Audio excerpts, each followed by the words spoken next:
X vagarosos, nós hoje visitamos aqui, já terminamos a visita do cemitério dos ingleses, uma coisa muito linda que vocês vão ver aí nos outros vídeos que fizemos aqui na Ladeira da Barra. E eu também pedi ao Rui, que foi o nosso guia, nós fomos guiados pelo Rui, essa figura querida, meu colega de advocacia, escritor, fez parte da nossa história, faz parte da história nossa da advocacia, da militância política dos anos 70, e sobre a história dele, ele fez um livro muito conhecido, já citado em vários lugares, inclusive pelo Emiliano José, recentemente eu vi, que também compõe, um historiador, jornalista dessa época, né? E fez o prefácio do livro de Rui. E aí eu digo, Rui, leve seu livro, porque eu gosto de espalhar também, tanto assim que o nosso site é bikebookblogspot.com. Então tem sempre livro e bicicleta na nossa história. Acompanhou no nosso Jabuti de hoje a nossa querida Tereza, que é também da literatura, professora e ainda estudiosa de literatura, e Márcio, que já seguiu. Agora, Rui, você, depois de toda essa explanação sobre o nosso cemitério, você vai falar sobre o seu livro e mostrar e dizer aos interessados onde é que se acha o seu livro. Esse livro é um trabalho construído ao longo de toda a minha vida. Eu começo exatamente com o meu nascimento, diferente de todos os outros cronistas que relatam um caso ou alguns casos em particular, principalmente nessa área de política. Então eu fiz o contrário, eu comecei do começo e estou deixando aí um espaço para que depois eu escreva um segundo livro, ou quem sabe um terceiro, porque eu sou um biógrafo de mim mesmo. Então é muita pretensão esgotar um assunto quando eu sou tão jovem. Eu espero que eu tenha essa condição e não só renove esse como outros livros também, para que a gente possa mostrar o que foi não só a minha vida como advogado e a minha vida como militante político.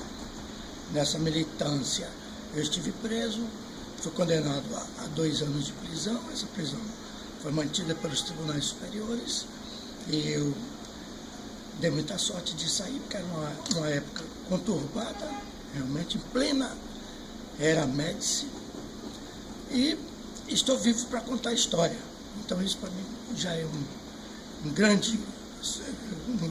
uma grande coisa na minha vida. Não só sua, como das pessoas interessadas na história, né, Rui? Eu gosto de interromper pela minha inexperiência, vamos dizer assim, como profissional da imprensa, né? Eu sou formado em jornalismo, mas a minha militância mesmo é da advocacia. O jornalismo eu faço paralelo, como se diz. E aí eu lhe interrompi para lhe fazer também uma pergunta. Fazer um comentário. Hoje, com as redes sociais, então está muito mais fácil cada um fazer a sua biografia. Mas quando você faz isso em forma de livro, não somente, e principalmente o livro impresso, não somente fica mais fácil, né, pelo menos para mim e para muita gente, o manuseio, o pegar, né, o cheirar, né, Tereza, você que é da área de literatura, e agora você vai mostrar o livro. Você terminou na nossa conversa sem mostrar o livro. O livro é Quem Samba Fica, tem um prefácio do professor, jornalista, vários livros, trabalhos literários publicados, principalmente sobre os tempos da Revolução de 64, do golpe militar de 64, e o Rui Patterson conta aí a parte da sua história, que envolve também outras histórias. E aí, sobre o seu comentário, Rui, é o seguinte: a história não para, né? É verdade. A história não para. As pessoas muitas vezes deixam de escrever sua própria história porque quer fazer a sua história como se a história dele fosse a história de Napoleão, a história de César. O único, né? Não, aí César teve sua história, mas cada um tem a sua história e deve ser contada. Se não for contada para ninguém, é contada para ele próprio. Eu, por exemplo, não tenho interesses, pelo menos até agora, em, vamos dizer assim, escrever a minha biografia. eu brinco com minhas filhas que também gostam de literatura, é o seguinte, todo dia eu escrevo um pedacinho hoje, que é o pedacinho que a gente põe lá nas nossas redes sociais. Então, a minha eu não sei se eu vou fazer. Agora, os inscritos lá do Facebook é a minha história e é a história de tantas e tantas outras pessoas. Então teve gente como você que foi presa, teve pessoas como você que foi torturada, teve pessoas, então você conta a história disso, mas também vai contar a história de uma experiência rica que eu sei que você teve, com o nosso querido fundador da fazenda lá de Piauí, como é o nosso ex-secretário, Euclides Neto, é um cronista, um cara fantástico. Eu sempre li muito sobre o material dele que chegou até as minhas mãos, e além de toda a história de afinidade que eu tenho com os textos dele, tem também uma expressão que eu não esqueço dele, que é com relação à jaca, que desde criança eu ficava encabulado com o preconceito do pessoal com a jaca e com a banana, né? Hoje já se come uma bananinha no meio da rua e a jaca ainda não, mas se come uma maçã.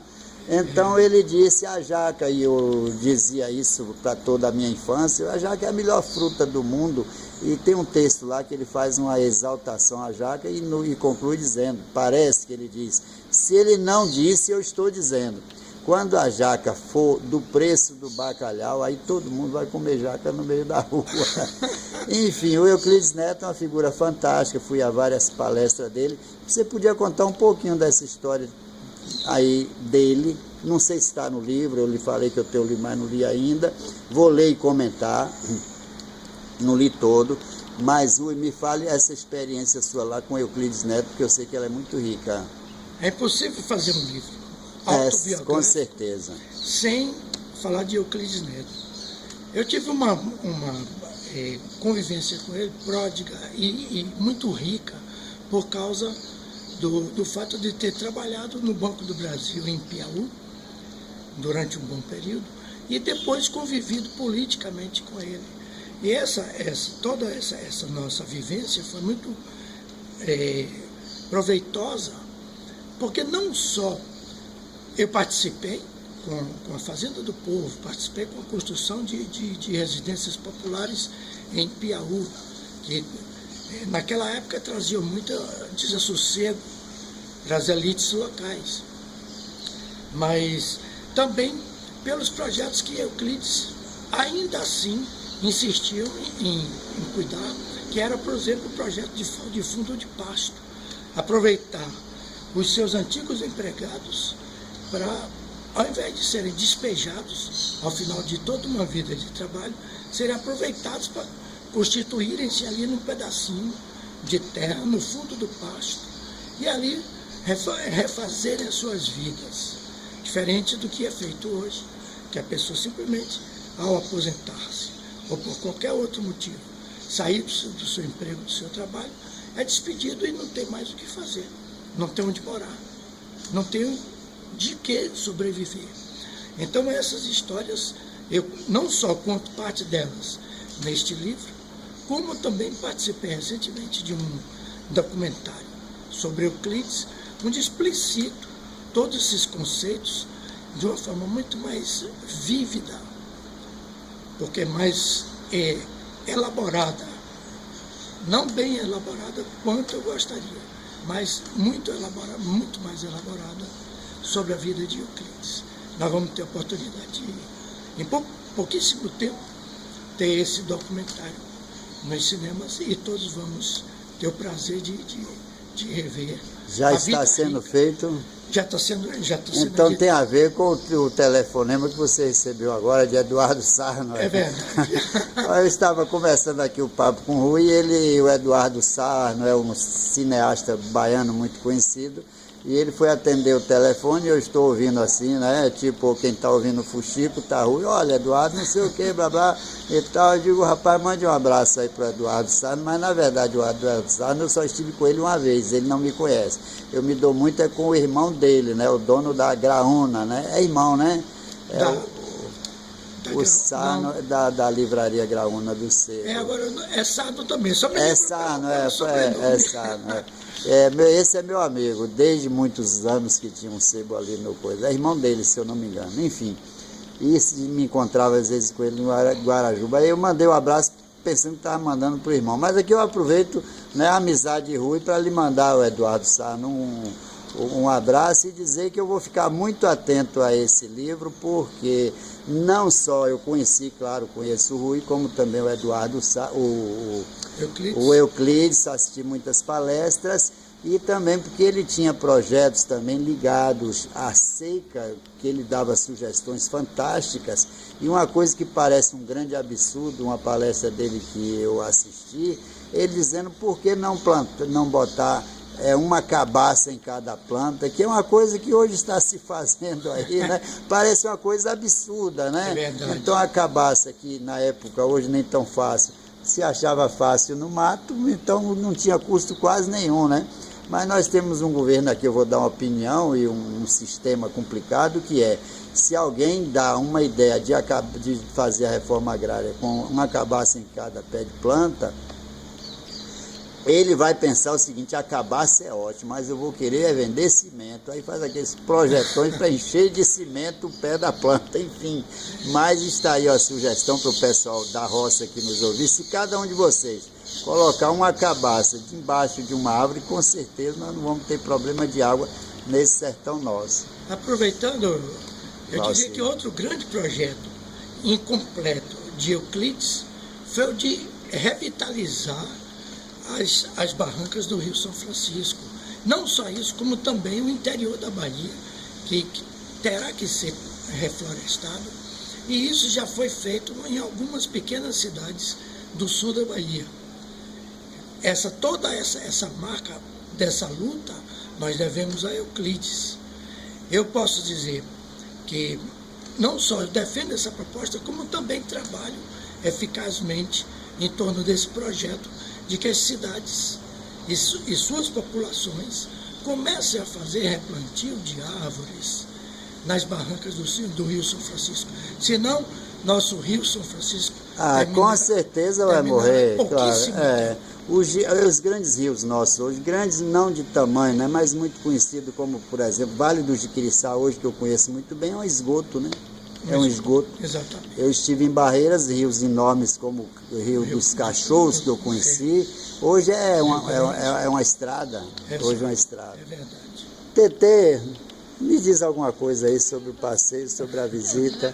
Tetê é da literatura, mas é do escrito. Ela não é da fala, não. É bom por isso que a gente fala e depois você escreve pra gente. Enfim. Eu vou ler o livro.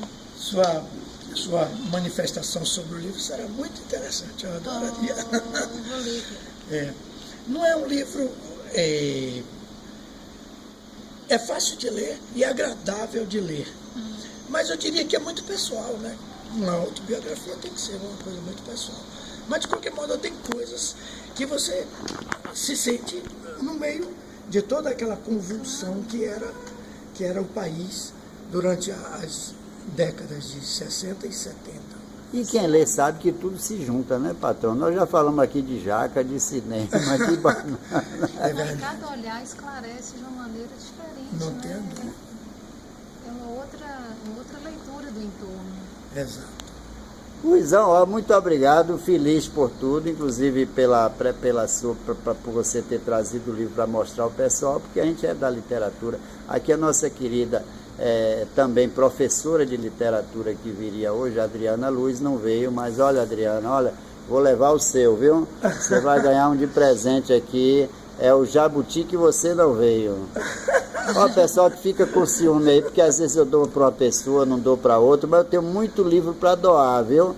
Agora, eu não gosto mais de deixar assim na portaria do prédio, porque tem umas pessoas que dizem, deixa aí na portaria do prédio. Aí eu deixo, o pessoal não vai buscar e fica o porteiro toda hora reclamando. Você não vai tirar o livro daqui não e tal, porque está me incomodando, enfim. Eu agora, Rio, sabe como é que eu faço? Eu pego, saio ali pelas farmácias junto da minha casa, pergunto quem é que gosta de ler aí, quem não gosta que não vai jogar no lixo também vale. Enfim.